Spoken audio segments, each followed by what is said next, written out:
Take a look at this, please. The tax exodus from high-tax, mainly blue states, it continues. New census data shows over the course of a year, New York lost about, 48,000 residents. Illinois' population declined by more than 45,000. Paul Chabot is with us. He's the president and CEO of Conservative Move. All right, Paul, you help people move from blue states, basically, to red states. Which state is the one that is losing most people? So when you look at the overall numbers, California is by far losing the most. Not only people, but businesses. California's lost about 500,000 people in the last 8 years. They've lost about 13,000 businesses in the last 4 years. But you look at Illinois, you look at New York, New Jersey, most of these blue states are losing populations, and they are coming to red states, Texas and Florida and Idaho, Utah. Did you say that over the last 8 years, California has lost 500,000 people? 500,000 people. Now, here's what's interesting is when you look at that, California will say, well, look, our numbers are sort of stable. Well, that's not actually the case. They have a huge illegal immigration problem, about 1 million illegals in Los Angeles, maybe 3+ million throughout the state.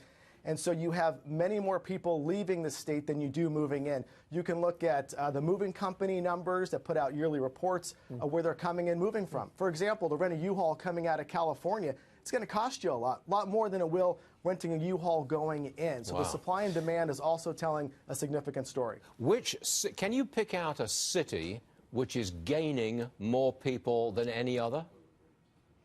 Well, we could pick out regions, for example, like the Dallas-Fort Worth region here in North Texas, where we relocated to and have our headquarters. Look, you have many Fortune 500 companies across the country leaving blue states. For example, number 6, Fortune 500, a pharmaceutical company, announced a few weeks ago they're closing up their headquarters in San Francisco and moving it here to Irving, Texas. You have Toyota move their North American headquarters out of California to North Texas. North Texas is a magnet right now for a lot of Fortune 500 companies, but Stuart, also with them come families. So you have two migrations happening on the corporate level and then also on the middle class family level, especially after this last election.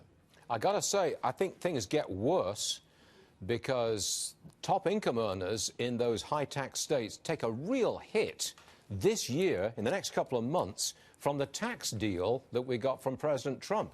They're going to take a hit. I think this exodus gets worse. Would you agree with that?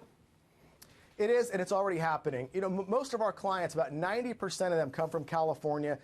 Most of them are conservatives living along the coastal regions, looking at their property values well above $1 million.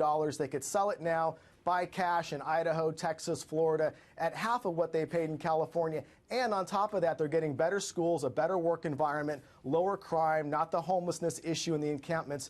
So it is a much different paradigm, and they are fleeing. They are literally refugees from blue states to red states, and it is absolutely an uptick across this country.